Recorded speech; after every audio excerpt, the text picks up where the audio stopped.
What's up? It's your boy Ken. I'm back to you with another one. So this one is about Eddie Slithery Hearn. So Eddie is up to his old tricks again, and just like the captain said, he's unknowingly telling us that Dillian Whyte is pretty much next, right? And why did I say that? Because when he was talking, he was saying, "Oh, I'm going to give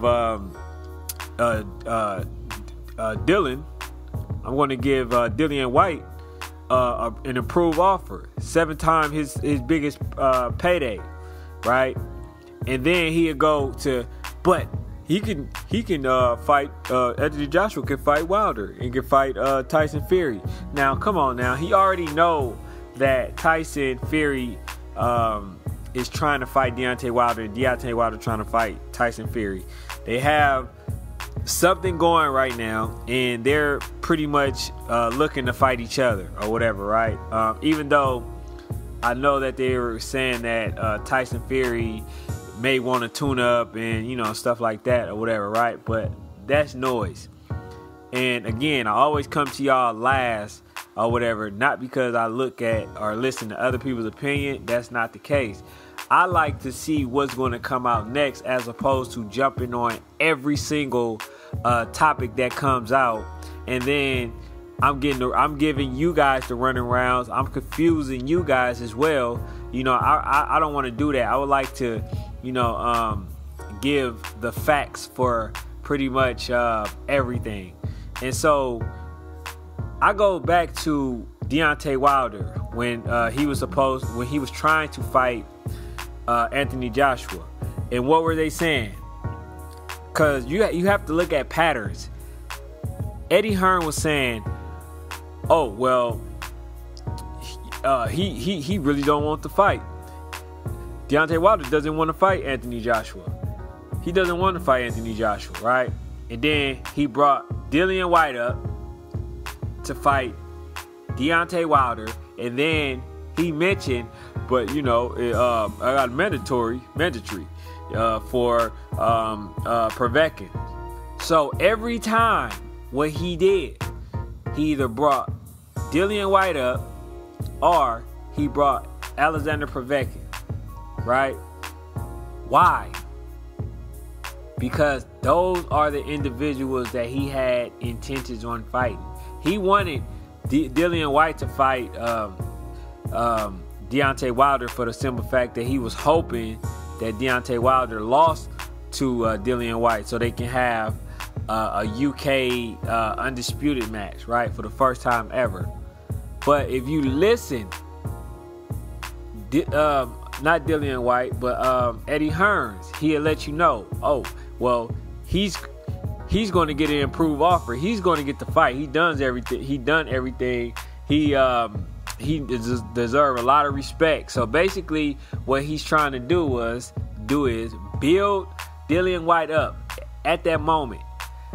Pretend like he's really trying to make the fight with Deontay Wilder, and then say, "Oh, well, I tried to make the fight.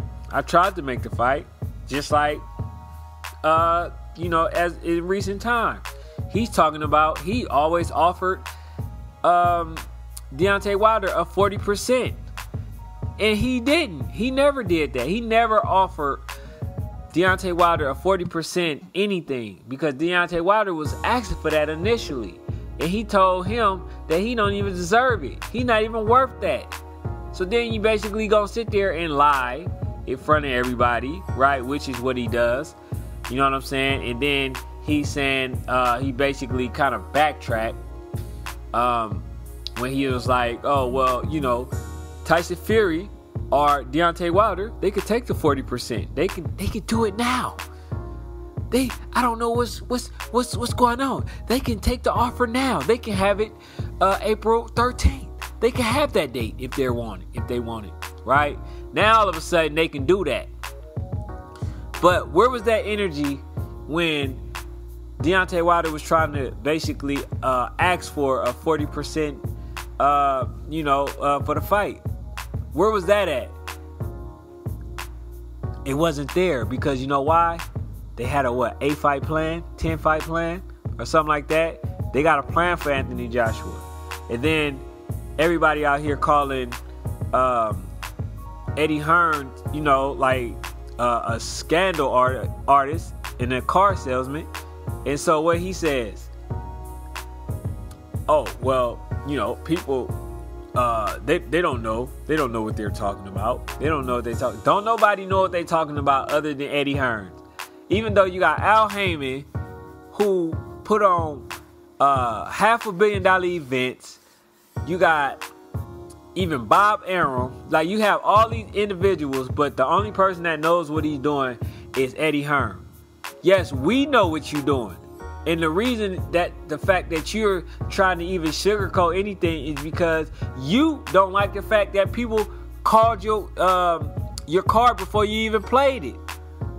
That's the problem. So he tried to make it seem like he really wanted to fight, and he did everything just to fight Dillian Whyte. That's why Dillian Whyte deserves all the credit. That's why. Even though I do like Dillian Whyte, you know what I'm saying? I do. But I just want Deontay Wilder to fight Anthony Joshua on a even playing field and not be scandal. Because Eddie Hearn is going around thinking that he could just dangle money in everybody's face and that they're just going to come along. Yes, you can get the farmers. You can get the farmers. You can get the Andres, you know, overpay them. Like, you can get those type of people, but you ain't getting the other ones. Because you got people like Al Heyman teaching them the business and showing them that they will make more money by themselves than they can ever make with a promoter. You know what I'm saying? And so Eddie Hearn made a comment. After he was asked, who if you had to bet, who would be the two possibly fights that you can make, right? Or that's going to happen in April 13th. It was Dillian Whyte and Tyson Fury. Dillian Whyte and Tyson Fury. He knows Tyson Fury is not fighting him on April 13th. So, who does that leave you? Dillian Whyte, right? And so for those who sit there and act like, you know, he didn't say, oh no, he didn't give a name. He didn't give a name. Yes, do he want to fight Big Baby Miller? Yes, he do. He want to come to the U.S. and he want his debut to be not against Deontay Wilder, but Big Baby Miller. And once they see him fight there, and they actually have like a terrible event, then what are you gonna say? Then that's going to even make Wilder even ask for 60%, because now you sitting up there talking about how big of a star you are, and you can't even sell out, you know, anything in the United States. You know what I'm saying? But this dude, man, he's a cancer for sports. You know, Bob Arum and him calling Al Heyman a cancer, but he's the cancer of the sport, you know. But that's all I got for now, man. It's your boy Ken. I just believe that, you know, Dillian Whyte is just in between a rock and a hard spot, you know, because he's a great dude, man. I like Dillian Whyte. You know what I'm saying? I just don't like the circumstances and the situation that he in, because he's supposed to want to fight all these type of fighters, the best fighters. So, you know, that's what he's trying to do, except for Ortiz. He just ducked him. But, you know, again, it is what it is. You know, if it ain't the fight that I want, I ain't watching it. I'm not watching it. That's how I'm going to play it. So I ain't going to complain or anything like that. But that's all I got. I'm out.